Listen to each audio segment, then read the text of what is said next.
بسم اللہ الرحمن الرحیم۔ السلام علیکم۔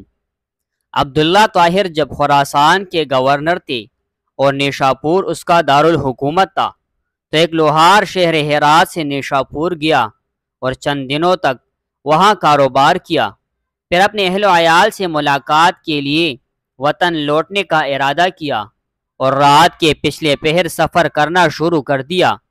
انہی دنوں عبداللہ نے سپاہیوں کو حکم دے رکھا تھا کہ وہ شہر کے راستوں کو محفوظ بنائے تاکہ کسی مسافر کو کوئی خطرہ لاحق نہ ہو۔ اتفاق ایسا ہوا کہ سپاہیوں نے اسی رات چند چوروں کو گرفتار کیا اور امیر خراسان یعنی عبداللہ طاہر کو اس کی خبر بھی پہنچا دی، لیکن اچانک ان میں سے ایک چور بھاگ گیا۔ اب یہ گھبرائے اگر امیر کو معلوم ہو گیا کہ ایک چور بھاگ گیا ہے تو وہ ہمیں سزا دے گا۔ اتنے میں انہیں سفر کرتا ہوا ایک لوہار نظر آیا۔ انہوں نے اپنی جان بچانے کی خاطر اس بے گناہ شخص کو گرفتار کر لیا اور باقی چوروں کے ساتھ اسے بھی امیر کے سامنے پیش کر دیا۔ امیر خراسان نے سمجھا کہ یہ سب چوری کرتے ہوئے پکڑے گئے ہیں، اس لیے مزید کسی تفتیش و تحقیق کے بغیر سب کو قید کرنے کا حکم دے دیا۔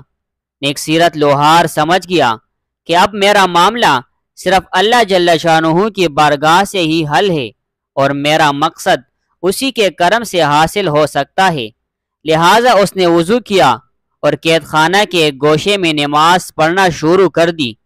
ہر 2 رکعت کے بعد سر سجدہ میں رکھ کر اللہ تعالیٰ کی بارگاہ میں رقت انگیز دعائیں اور دلسوز مناجات شروع کر دیتا اور کہتا، اے میرے مالک، تو اچھی طرح جانتا ہے میں بے قصور ہوں۔ جب رات ہوئی تو عبداللہ طاہر نے خواب دیکھا کہ 4 بہادر اور طاقتور لوگ آئے اور سختی سے اس کے تخت کے چاروں پایوں کو پکڑ کر اٹھایا اور الٹنے لگے۔ اتنے میں اس کی نیند ٹوٹ گئی۔ اس نے فوراً لا حول ولا قوت الا باللہ پڑھا، پھر وضو کیا اور اس احکم الحاکمین کے بارگاہ میں 2 رکعت نماز ادا کی جس کی طرف ہر شاہ و گدا اپنی اپنی پریشانیوں کے وقت رجوع کرتے ہیں۔ اس کے بعد دوبارہ سویا تو پھر وہی خواب دیکھا۔ اس طرح 4 مرتبہ ہوا۔ ہر بار وہ یہی دیکھتا تھا کہ چاروں نوجوان اس کے تخت کے پایوں کو پکڑ کر اٹھاتے ہیں اور الٹنا چاہتے ہیں۔ امیر خراسان عبداللہ طاہر اس واقعے سے گھبرا گئے اور انہیں یقین ہو گیا کہ ضرور اس میں کسی مظلوم کی آہ کا اثر ہے۔ امیر خراسان نے رات ہی میں جیلر کو بلوایا اور اس سے پوچھا کہ بتاؤ، تمہارے علم میں کوئی مظلوم شخص جیل میں بند تو نہیں کر دیا گیا ہے؟ جیلر نے عرض کیا، عالی جاں، میں یہ تو نہیں جانتا کہ مظلوم کون ہے، لیکن اتنی بات ضرور ہے کہ میں ایک شخص کو دیکھ رہا ہوں جو جیل میں نماز پڑھتا ہے اور رقت انگیز و دلسوز دعائیں کرتا ہے۔ امیر نے حکم دیا اسے فوراً حاضر کیا جائے۔ جب وہ شخص امیر کے سامنے حاضر ہوا تو امیر نے اس کے معاملے کی تحقیق کی۔ معلوم ہوا وہ بے قصور ہے۔ امیر نے اس شخص سے معذرت کی اور کہا، آپ میرے ساتھ 3 کام کیجئے۔ آپ مجھے معاف کر دیں، میری طرف سے 1000 درہم قبول فرمائے۔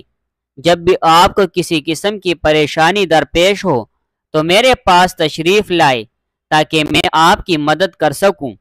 نیک سیرت لوہار نے کہا، آپ نے جو یہ فرمایا ہے کہ میں آپ کو معاف کر دوں تو میں نے آپ کو معاف کر دیا، اور آپ نے جو یہ فرمایا کہ 1000 درہم قبول کر لوں تو وہ بھی میں نے قبول کیا، لیکن آپ نے جو یہ کہا کہ جب مجھے کوئی مشکل درپیش ہو تو میں آپ کے پاس آؤں، یہ مجھ سے نہیں ہو سکتا۔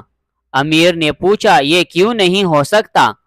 تو شخص نے جواب دیا کہ وہ خالق و مالک جل جلالہ جو مجھ جیسے فقیر کے لیے آپ جیسے بادشاہ کا تخت ایک رات میں 4 مرتبہ ہوندا کر سکتا ہے تو اس کو چھوڑ دینا اور اپنی ضرورت کسی دوسرے کے پاس لے جانا اصول بندگی کے خلاف ہے۔